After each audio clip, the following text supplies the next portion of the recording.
Welcome to Lintek Cocina! Time for cooking! So, our menu for today, guys, we have pata. So, ito guys ay pata buo. Kalahati ng pata pala yan. Hindi siya nahiwa, pero wala kasi akong itak para panghiwa. So, lutuin na natin siyang buong ganito. Oh. Yan. So, ang ating lulutuin guys ay first time kong lutuin to, nilagang baboy. Normally, ay nilagang baka yung ginagawa ko. Pero, try natin yung nilagang baboy. Yung nilagang pata pala. So, try natin guys. So, nagpapainit tayo ng so, ayan, meron tayong potato. Siyempre, yung mga ricado natin, sibuyas lang, at saka garlic. At saka ang ating vegetables, guys, ay meron tayong Baguio pechay at saka Baguio beans. Yung mga nilagang baboy guys, yung iba, meron silang saba, mais, So, maglalagay tayo dyan ng mantika. So, depende kung gaano kayo maglagay ng mantika. Dahil marami akong mantika, so, hindi na natin nakukontrol. Ayan. So, dito ako nagluto guys sa pressure cooker. At, hindi natin alam kung kasi wala akong malaking kaldero. Ito lang. So, dito tayo magluluto. So, pagka mainit na siya, igigisa muna natin to guys. So, yan. Nakikita nyo ba?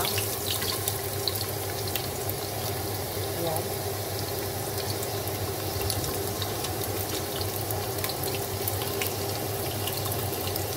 Okay. Pag ganyan na guys yung bawang, brown na, lagay na natin to.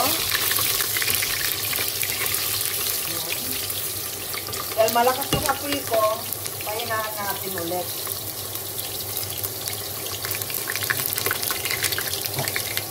Saka natin ilagay yung ating pata.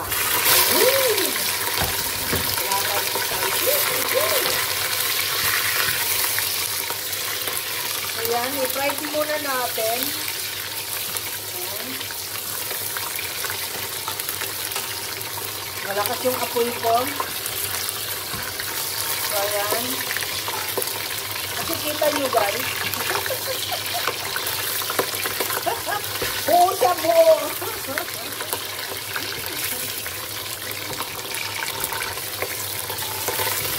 So, ayan, dahil na-fried na siya, ayan, tumatalsik-talsik na. Ayan.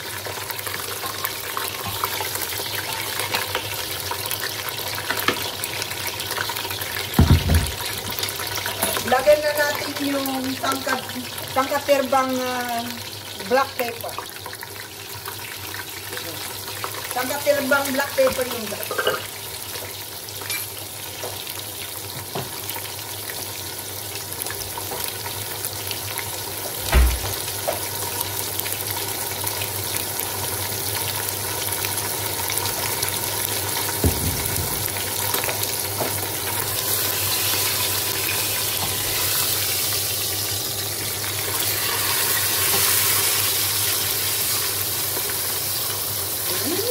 Bango na. So, nakita nyo guys. Ayan na kulay brown na siya Wait lang. Ito siya.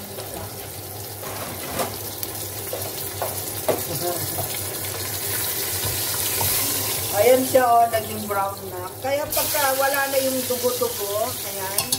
Kunting fried lang muna natin. Pero nilaga po ito nilaga. Tandaan nyo po ito po ay nilaga. So, lagyan na natin ng patis.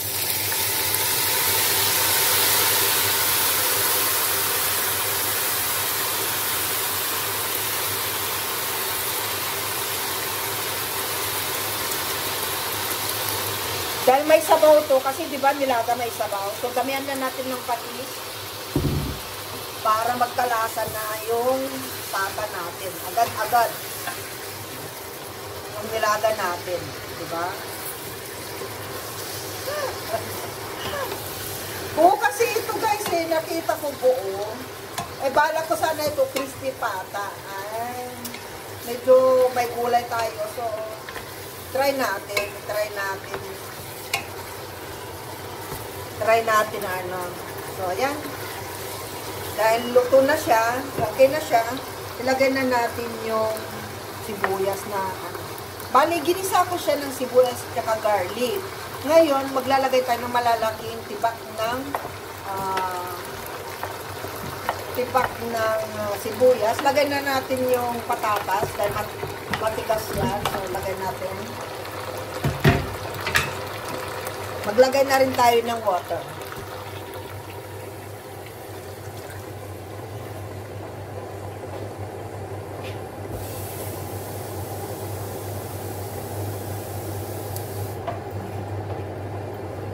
So, dahil baboy ito, siguro mga, ano lang, mga 15 minutes.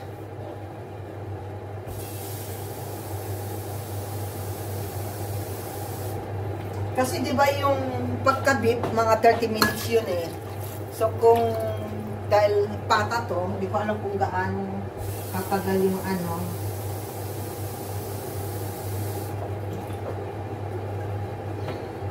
Damihan na natin ng sabaw.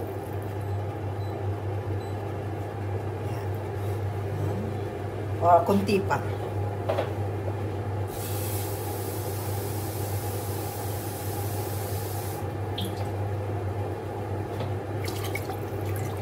Yan.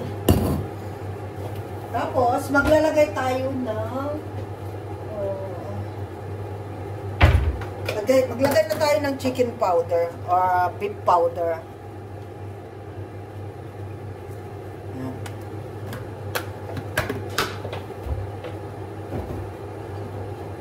Tapos, maglalagay na rin tayo ng bechin para pampatalino yan.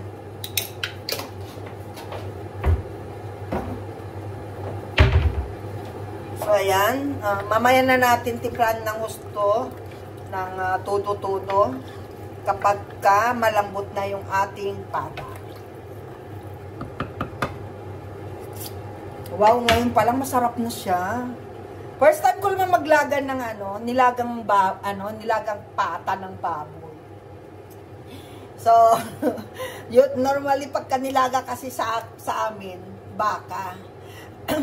Nainggit ako sa mga kumakain ng nilagang baboy. Ano ba lasa ng nilagang baboy? So, try na natin. So, yan guys.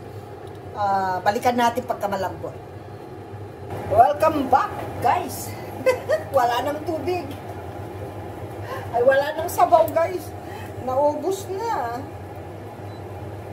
So, kaya tusukin natin kung ano na yung ating pata.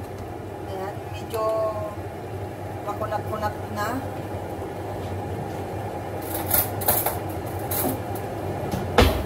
Ayan, malambot na siya, konti. Pero, lalambot pa siya ng lalambutin pa natin ng mga 10 minutes siguro.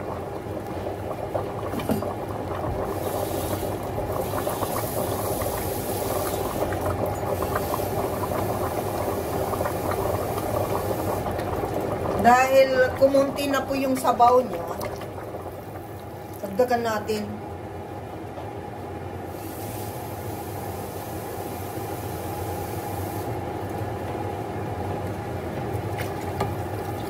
Daming sabaw. Pag nilaga, ganyan ba talaga? Maraming sabaw. Tikman na natin, guys. Yung patatas niya ay malambot na. Ayan. Ayan, malambot na yung patatas, guys, oh. Ayan. Pag sa nilaga lang po kasi mayroong mais at saka yung yung saba. Kaso wala po tayong ganon. Huwag po natin pilitin yung sarili natin kung wala sa kusina natin. So, ito po yung kulay ng sabaw niya. Oh. Ang daming pamienta. Dagdagan natin ng patis. Ang sarap ng sabaw.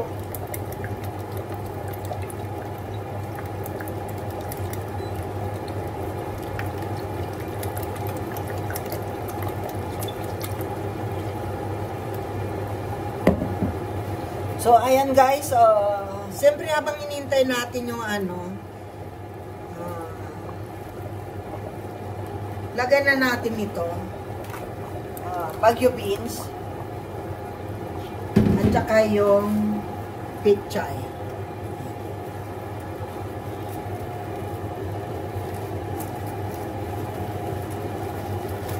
Diba? Pwede nyo namang hiwain guys, kaso lang tawad na ako maghiwa. Ganyan na lang siya. So, yan. Balik tayo guys, maya-maya. Hello! Dito tayo. So, ayan, kumukulo na siya. So, ang gagawin natin guys ay, ayan, pahinaan natin yung, kasi nakakatakot yung talsik-talsik ng sabaw. Ang hirap pagka napasok guys. So, ayan. Wow, ang sarap. So, ayan po ang ating nilagang pata ng babo. Sana yung pata? Nawala na yung pata, guys. So, ayan, let's lapang na. Ayan. Ay, malambot na talaga yung pata. Ito na po yung pata natin. So, ayan guys. Pagka gusto ninyong ang ganda ng kulay green ng natin. Ayan. Ito na po yung pata natin. Ang laki, di ba? So, ayan, shout out everyone. Siyempre sa ating mga Team Lintik, shout out, thank you so much. Sa ating mga super chatters, sa ating mga member, sa ating mga followers, thank you so much. Road to 37K na po si Lintek. So, thank you so much sa ating mga followers, sa ating mga nagsasubscribe, at saka sa ating mga buong Team Lintik guys. Ayan. Yung ating mga bisita gabi-gabi, thank you so much sa tiwala yung sa buong Team Lintek. And of course, thank you so much sa pag-support sa aming small charity, Piso Mula sa Puso ni Ampukoy.